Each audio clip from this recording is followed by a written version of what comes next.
Hello everyone, मैं हूं Bharti. Welcome to my channel. So I hope कि आप सब लोग अच्छे होंगे, अच्छी अच्छी स्टोरीज जो हैं वो सुन रहे होंगे और मुझे बता रहे होंगे।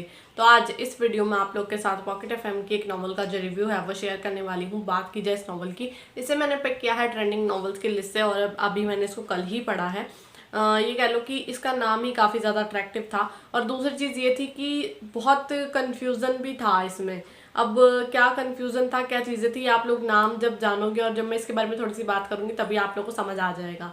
ठीक है, तो मतलब ये कह लो कि ना चाहते हुए भी मुझे इसको पढ़ना पड़ा, क्योंकि मुझे इतना ज़्यादा इसको पढ़ने का मन कर रहा था, इतना अट्रैक्ट किया इस स्टोरी ने मुझे। अब क्या रीजंस है वो जानने के लिए तो आप लोग बने रहिए। ठीक है, तो फिलहाल मैं आप लोग को इसके डिटेल जो है ना वो प्रोवाइड कर देती हूँ। बाकी जो लिंक्स वगैरह होंगे मिल जाएंगे आप लोग को डिस्क्रिप्शन बॉक्स में, वहाँ से जाके जो है आप लोग इस नॉवल को पढ़ सकते हैं।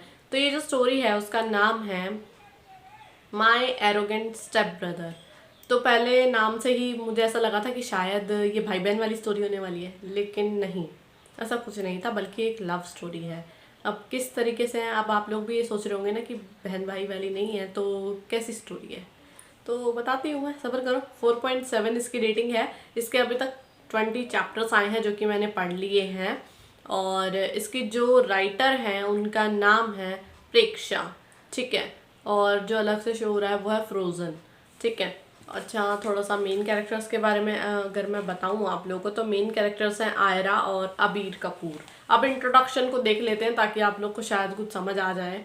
तो इश्क ना जात देखता है ना ही कोई धर्म, ये तो एक एहसास है जो बस हो जाता है।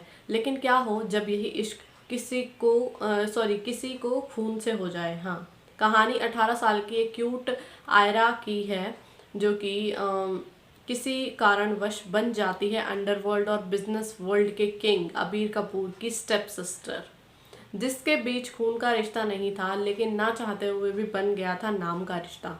अबीर था एक हैवान जिसके सिर्फ जिस्मानी रिश्ते निभाना आता था। कुछ कारणों और अपनी बेपनाह नफरत के चलते वो कर लेता है आयरा को कैद। तो क्या शुरू हो जाएगी इन सौतेले भाई बहन के बीच लव स्टोरी। क्या अबीर की बेपनाह नफरत कर देगी मासूम आयरा के लिए तब्दील हो जाएगी, मतलब ठीक है। क्या इस रिश्ते को कभी मंजूर कर पाएगा समाज। तो अब आप लोग समझे कि मेरे कहने का क्या मतलब था। लेकिन मैं आप लोगों को बता देती हूँ, एक चीज़ पहले क्लियर कर देती हूँ कि हाँ, ये जैसा इन्होंने बोला है बिल्कुल वैसा ही है, लेकिन हाँ, इनके बीच में कोई खून वाला रिश्ता नहीं है, खून वाला भी नहीं है। और दूसरी चीज़ ये कह लो कि हाँ, आप ये कह सकते हो कि अबीर जो है वो अडॉप्टेड है। ठीक है, अब वो भी हमारी हीरोइन के फादर ने उनको अडॉप्ट किया था, लेकिन क्या रीज़न था, इसकी पूरी मिस्ट्री क्या थी, ये हमारी हीरोइन को भी नहीं पता और ना ही उनकी मॉम को पता थी।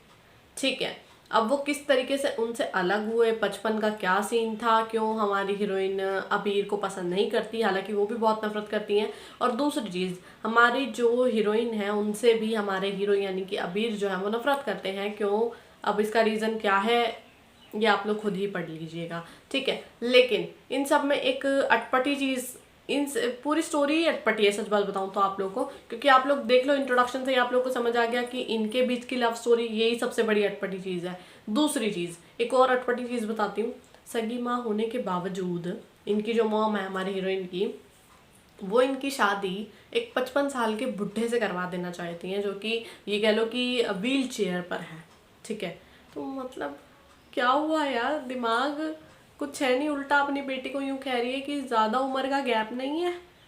वो भी सिर्फ इसलिए क्योंकि अभी इनके फादर की डेथ को 1 महीना भी नहीं हुआ है और उनकी मॉम जो है वो दूसरी शादी कर रही है, वो भी एक ऐसे इंसान से जिसे वो बोलती है कि मैं बहुत प्यार करती हूँ। सीरियसली, क्या वो सच में इनकी सगी माँ है? मुझे तो ऐसा नहीं लग रहा था, बट सगी माँ ही है वो। और तो और इस शादी की कंडीशन ये है कि वो जिससे शादी करने वाली है उसके बड़े भाई से वो अपनी बेटी की शादी करवाएंगी। सीरियसली, क्या यार। और वो तो शुक्र करो कि हमारी हीरोइन वहाँ से भाग जाती है, वो भी अपनी फ्रेंड की हेल्प से। तब उनकी मुलाकात अबीर से होती है और अबीर इनको ही लेके आ जाते हैं अपने विला पर। और फिर इनकी नोक-झोंक, इनकी नफरत, गुस्सा, हमारी हीरोइन काफ़ी क्यूट मासूम सी दिखाई गई है, लेकिन सच बात बताऊँ, उनके दो चेहरे हैं, दो पर्सनालिटीज़ हैं उनकी। जो आप लोग खुद भी महसूस कर लोगे कुछ टाइम तक पढ़ने के बाद। ठीक है, तो इसमें suspense, mystery, comedy, entertainment, split personalities और रिवेंज, फैमिली ड्रामा और सस्पेंस, ये सब कुछ देखने को मिलेगा आप लोग को। रोमांस का तड़का आगे लगेगा।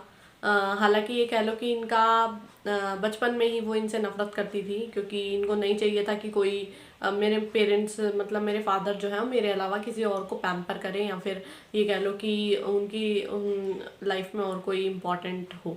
ठीक है, तो ठीक है भाई, हो सकता है बचपन में ये सारी चीज़ें हो, और इन्होंने जो एक दूसरे को नाम दे रखे हैं वो भी आप लोग पढ़ोगे तो आप लोग को लगेगा कि हाँ कुछ तो चीज़ें हैं। और अबीर की मिस्ट्री सबसे बड़ी अलग चीज़ है कि भाई कौन है वो, क्या हुआ था, क्यों उनको लेके आया गया, कहाँ के हैं वो। हालांकि बेशक हाँ ये कह लो कि रिश्ता है स्टेप ब्रदर का, लेकिन क्या रियलिटी है इन सब चीज़ों की, ये जब आगे चल के खुलेगी ना जो ये मिस्ट्री, तभी सारी चीज़ें क्लियर होंगी। अभी कुछ नहीं कहा जा सकता। बस हाँ इतना ही कह लो कि स्टोरी में एक ही चीज़ क्लियर की गई है कि इनका ब्लड रिलेशन नहीं है। ठीक है, तो इस वजह से इनको भाई बहन जब ये एक दूसरे को ही नहीं मानते हैं तो फिर तो और तो कोई क्या ही मानेगा। तो इसी चक्कर में इसने मुझे अट्रैक्ट किया था जब मैंने इसका इंट्रोडक्शन पढ़ा था कि मुझे भी जानना है आखिरकार हुआ क्या है। ठीक है, और जब मैं इसको पढ़ती गई मुझे इतना अटपटा सा लग रहा था कि यार ये सच में इनकी माँ है, इनकी तरफ का क्या ही बोलूँ मैं। ठीक है, हमारे हीरो के साइड का भी अभी कुछ पता नहीं है, और तो और ये दोनों बेशक एक ही विला में रह रहे हैं, लेकिन दोनों के लिए एक दूसरे की फीलिंग्स जो हैं वो बिल्कुल डिफरेंट है। मतलब ये कह लो एक जगह पे आप लोग को महसूस होगी नफरत, एक जगह पर आप लोग को महसूस होगी दीवानगी, एक जगह पर आप लोग को महसूस होगी जुनून। ठीक है, दूसरी तरफ हमारी हीरोइन की साइड भी सेम चीज़ है, वो कभी तो उनसे बहुत ज़्यादा नफरत करती हैं। ठीक है, मतलब अपनी बातों के तीर ऐसे छोड़ती हैं कि आप लोग भी कंफ्यूज हो जाओगे। दूसरी तरफ वो एकदम से खतरनाक बन जाती हैं जब उनका जो मतलब ये कह लो कि जब वो गुस्से में होती हैं। ठीक है, और कभी अचानक से ही उनकी पर्सनालिटीज जैसे वो आंखें बंद करके खोला ही है और फिर वो वापस से उनके चेहरे पर वो मासूमियत आ गई। तो ये जो पर्सनालिटीज अलग अलग हुई ना, इतना कंफ्यूजिंग है ना, बहुत कंफ्यूजिंग है भाई, बहुत ज़्यादा। मतलब इसी वजह से ये ट्रेंड कर रही है नॉवल। ठीक है, कि इतनी ज़्यादा मिस्ट्री और अभी तक भी चीज़ों को ऐसे बांध के रखा गया। धीरे धीरे चैप्टर्स आएंगे आगे आगे, तब चीज़ें जो हैं वो क्लियर होंगी कि स्टोरी में होने क्या वाला है और क्या सही है और क्या गलत है, तभी कहा जा सकता है। अभी कुछ नहीं कहा जा सकता, ना मैं कहूँगी। ठीक है, तो देख लीजिएगा आप लोगों को जैसे ठीक लगता है। अगर आप लोग को पढ़नी है तो पढ़ सकते हैं, बाकी हाँ जो मैंने चीज़ें बोली हैं वो आप लोगों को देखने को मिल जाएगी। हर कोई जाके स्टोरी को पढ़ सकता है, कोई कोई रिस्ट्रिक्शंस नहीं है। रिकमेंड कह रही थी मैं, स्किप हो गया, मतलब वर्ड्स की हेरा फेरी। चलो कोई बात नहीं, ठीक है, हमें माफ़ कर दीजिए। तो हाँ मैं क्या कह रही थी कि कोई रिस्ट्रिक्शंस नहीं है, हर कोई जाके पढ़ सकता है। ऐसा कुछ नहीं है कि भाई आप लोग को बिल्कुल ही बस। तो एक ही चीज़ कहूँगी जो हमेशा कहती हूँ, इमेजिनेशन तक रखना है, क्योंकि इससे ऊपर जाओगे तो चीज़ें अलग हो जाती हैं। माइंड गेम्स इसमें देखने को मिलेंगी, तो ये चीज़ आप लोग देख लीजिएगा। ठीक है, और कोई रिस्ट्रिक्शंस नहीं है। बाकी आप लोग की इच्छा है, अगर आप लोग को पढ़ना है तो पढ़ सकते हैं, वरना कोई फोर्स नहीं कर रहा है। ठीक है, तो पॉजिटिव हो कुछ तो डेफिनेटली एडमायर कर सकते हैं। तो उम्मीद कर रही हूँ मैं कि आप लोग को ये वीडियो और मेरा रिव्यू जो स्टोरी को लेकर पसंद आया होगा। तो अगर आप लोग को मेरी वीडियो पसंद आती है तो वीडियो को लाइक करना, चैनल को सब्सक्राइब करना बिल्कुल भी ना भूलिएगा। और अगर आप लोग चाहते हैं हम किसी फेवरेट स्टोरी नॉवल बुक या फिर आपका मैं रिव्यू शेयर करूँ तो आप लोग मुझे कमेंट करके बता सकते हैं। जितनी जल्दी हो सकेगा मैं वीडियो लेकर हाजिर हो जाऊँगी। बाकी जब तक नेक्स्ट वीडियो आती है तब तक के लिए बाय और thank you for watching my video.